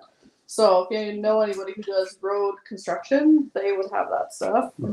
We also used our totes. Yeah, our feed totes are really good, but not everybody's gonna be buying feed like us. Like No, but you can. our feed totes are they're half-ton totes, but they are weaved, and we grew our potatoes. There's a few videos we have on Jenny's TikTok using them, and my garlic's in them right now. Nice. But it's a weaved mesh, and it allows moisture It is in and out, and they work good. To us it's free because it's a byproduct of what we farm with. But But you could probably ask other farmers. yeah, If you know that they are using totes. yeah, It's an alternative too. Wow. So, yeah. Always ways to find things a little bit Mhm. Yeah. cheaper. Oh, and Dana, what he says there. This year. Yeah. It was so they're in their experience buying a farm auction or auctions is picking up someone else's problems. Mm. So I think that was going back to I forget what we were talking about. With, Yeah. You Yeah. can, but like the ones that we tend to go to are like I've been to a lot of auctions where you go there looking at your items, you research your items beforehand, you get there, and I'd say like 1 in 5 auctions I went to, I managed to get something reasonable at a reasonable price for a reasonable item. And the other 4 times it was like, well, I just wasted my time coming here because it's way too overpriced or the equipment's way too far gone. So he's right. yeah. It's hit and miss. It's very much like a lottery. And sometimes people are just crazy on what they bid. Like they bid Wow. more than what it's worth new. Yeah. Like it just makes sense. it's kind of like gambling. Yeah. You just get excited and they just go a little too Yeah. crazy. Going back to when you were talking about the roadside with those, Bella was saying that her husband had given her some of the filter cloth left over from road construction, and he says it's different, and you would need to layer up. So Oh, okay, maybe yeah. it's just too thin, perhaps. Or, Yeah. That's good to know. Maybe Yeah. I don't know if it was Because there are like if you go even to Costco or PV Mart and get like I think landscape I think fabric, that's what I it's got. totally different. Oh, that stuff. Yeah. Yeah, because it's some like of super it is thin. fabric, like Yeah. legit. It's like almost like felt. Yeah. Yeah. Yeah, I don't get that. And Yeah. so That's so horrible. this stuff, so if you go to like a greenhouse or a nursery, like I'm not talking like PB still Lowe's has or it, anything, but like go to an actual just like a on the side of the road greenhouse, they always have this fabric I'm For the talking about most part. laying Yeah. on the ground. And that's what I'm talking about. It's like a thick, it's got like It's plastic. the gridded green or yellow lines. It's anyway, It it's is fantastic. called a weaved. I forget what it is. It is a weaved fabric, I guess, if you're looking it up online. But PV Mart does have it, but they also still have that Those other weird ones. felty fabric version. Yeah, it's no good. Don't buy that stuff. No, boy, that's horrible. We should think of, while we have everybody here, to see what they'd like to hear from us next week Hmm. before we wrap up too. Yeah. Any ideas? Anything out there in the comments, Jay? Oh, I'm just. Okay, you're gonna ask put them, that out. Yeah. Trying to think of. I think we should talk next week, just an idea, and we'll see what they say. Now that there's people watching, I'd like to talk a little bit about ways you can bring some income back into the homestead, whether that means Oh, that's good. savings on making your own food versus buying it, I or think Dana savings mentioned on. that a few lives ago, actually. Okay, yeah. I'm positive, but It'd be nice, like I'd like to share a little bit about what your potential earning, I guess, you can make in the homestead, kind of to make you a little bit extra here and there. so are you talking about like bringing like finances in the home, or like Or what you can do on the saving on homestead. those finances that are not leaving the home? Yeah, I think a bit of both. Like Yeah. for us, it would be products that help us fund the homestead. I mean, obviously for us, it's going to be our beef and our pork, and then I think there's other things that we save in raising our own chickens versus buying in that meat source from a grocery store. We can talk about that next week. Gardening. Yeah, gardening yeah. could be, for you guys. We'll just see what they say, if that's something that people want to hear, or if they've got something else they'd rather hear from us. But I think that's kind of a good topic, especially now. Like, it's middle of February, everybody's budgets are probably pretty tight, and food prices are just wild. It might be a good thing to talk about, like planning in next year. And it's time to order your chickens soon if you're going to look at chickens and cost benefits. It's time to start. Some people are starting their seedlings Yes. Yeah. So already. So I know we're a at lot that of people point. are, but so like peppers and onions, I could start now, or at least in the next few weeks. But Mhm. most of my stuff, I wait till April. So as So- Farmer Red last week was mentioning, back to basics as much as possible, Oh, from gardens to livestock and especially community. Each individual brings to the table something to elevate the stresses or alleviate the stresses. That was just a comment from last live. That we somebody did mention though, ways of making money, and I thought it was Dana Mhm. had. To be honest, I don't remember. I think that Could was have a couple been. weeks back. a couple weeks Yeah, I ago. just don't remember. Yeah. Oh, actually, Dan was just mentioned now. I'm always Yes. curious about how people can make a living and still farm and homestead full time. I'd love to do it on a larger scale, but money is important. That's Mhm. true. Yeah, I We're don't. all trying to kind of balance that. That's it. Yeah. I mean, it's tough to do anything, especially now. Like, I mean, you can watch Clarkson's farm on TV. He's going to tell you exactly Oh, the struggles you run into. Like, trying to do farming is not making you money. But I think homesteading brings its own benefits in, because you're not doing it exactly for the profit. What you're doing to do it is improve your land, get better at your skill set, be a bit self-reliant, and then you're saving money in the terms of groceries. So you're having your own food, your own meat source, you know where it comes from, and you're eating a better quality food while saving you money. It's your Yeah. inputs in general. Yeah. And then Bella was mentioning talking about people started to try homestead where they are, even in the big cities. Yeah, we kind of touched on that a little bit in our first one, right? Yeah. But yeah, that's something else. Sorry, we can discuss Yeah, I mean, how to homestead where you are. where Like, you are, Yeah. like yeah. Because when we first learned how to garden, we were in the city. We only had like a 5x10 little raised bed on the one part of our lawn, and then another 5x10. And I didn't have grow potatoes. lights and We all didn't have that. We grow just lights. stuck things in the windows, growing our tomatoes. And Yeah. I mean, even now, some places you could have like 3 chickens in your backyard. I don't know Yeah. what Quail, yeah. Those are quiet. And I think, It's true. for us, I'm going to talk. I want to talk about cows, and I want to hear know, about I cows. We'll talk about actual livestock. we'll talk about real livestock that people might be overlooking because they've been told by the media and the YouTube that you can't afford cows, they're too expensive. See, I blah, really blah. want to hear. I'm curious. Yeah. I'd love to just hear what you have to say about cattle and raising them and how to start and which ones to get, like which breeds. And I'm totally interested in that. So Yeah. I got the numbers broke down already, so I'd like to talk about that. So Dana was just commenting on what you were mentioning earlier. All true, but my bank won't take eggs or pork for payments. Laugh out loud. Yeah. Welcome, Deep's Roots Landscaping. Hi, Thanks Deep for Roots. joining Yeah. Thanks for coming in. Yeah. They're local to us. Yeah. Yeah, they're down the road from you guys. Ooh. Yeah. That's Yeah. that's great. Yeah. We've got lots of And locals those on here guys tonight. I want to have on here at some point because Oh. they are off-gridders. Very nice. Okay, we need Yeah. to meet you. Yeah. We have a lot of locals on here. Yeah. Look at that, eh? Yeah, that's good. Dana was just saying that they would love to have a Dexter for dairy.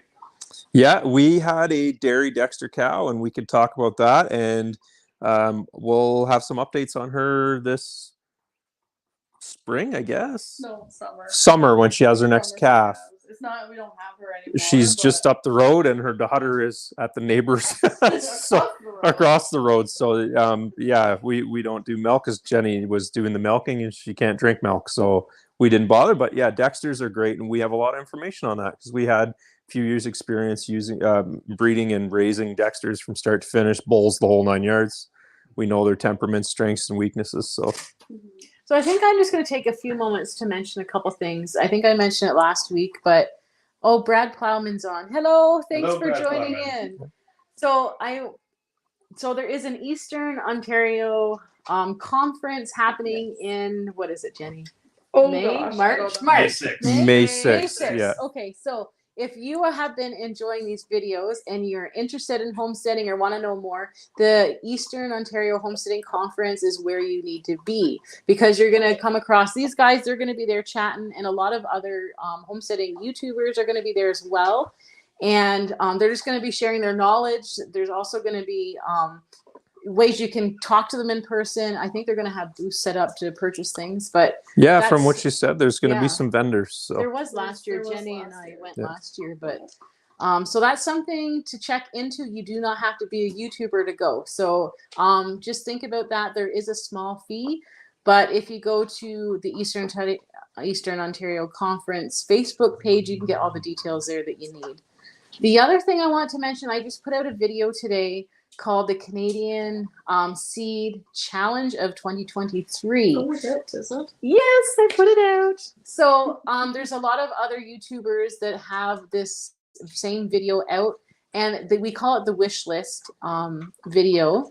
And what it is anybody in Canada can do a video or can comment on my videos, or anyone who does a video. You can try to email us. So what it is, it's essentially a seed exchange. So if you are homesteading and want different varieties of seeds that you might not be able to get somewhere else, or they're out of stock, or you want to try like an old heritage variety you can't get at stores or seed catalogs. So one is we are personally looking for seeds that if you have something to share with us, then yeah, that's where the money's at. No, the summer savory winnow was $90 a kilogram. So Wow. Growing your own and dehydrating is the way to go. But yeah, so you can send seeds to us, but we are also wanting to send you some seeds. So getting in touch, whether it's your commenting or email, it's a great way. If you live anywhere in Canada, it's a great seed exchange challenge. So I'm hoping that this one's gonna throw out a video soon, Jenny. You need some seeds. Anyways, check it out. This part of homesteading is growing your own food and being a little bit more self-sufficient. So check out those challenges that we have and the other YouTube channels that are doing it, because you get a ton of different variety of seeds for free just by taking part in a seed What's the swap. hashtag? I was gonna say it's a hashtag you're gonna search in order to find that. Yeah, so right? it's Okay. Hashtag Canadian Seed Challenge 2023. There That's we go. what you want to check out. Well, I don't know if that wraps. I think things so. I think that's up. good. Yeah. Yeah, so thanks everyone for joining. We know we're here on YouTube, and also we're on their Facebook page and their YouTube channel. It's been a slice. We can't wait to see you again next week here, Thursday at 7 o'clock. So we'll see you then. And remember to bring your comments. I don't really know what we're going to be talking about, We'll but figure it out. we'll give you a heads up. Check out our pages to see what we're going to be talking about. And bring your comments and your questions and bring them to us, because we love having a live chat with And you. if you're not subscribed to our channel, make sure you hit that Yes. subscribe button and also the notification bell. And also follow them on Facebook. Just hit their follow Yes. button, and they have great content. And they on have a there, too. YouTube channel too. And they also have Subscribe to YouTube. them. Yes. Yeah. Anyway, Perfect. Awesome. Thanks, guys. Thanks, guys. Take care. Have a good take night. care.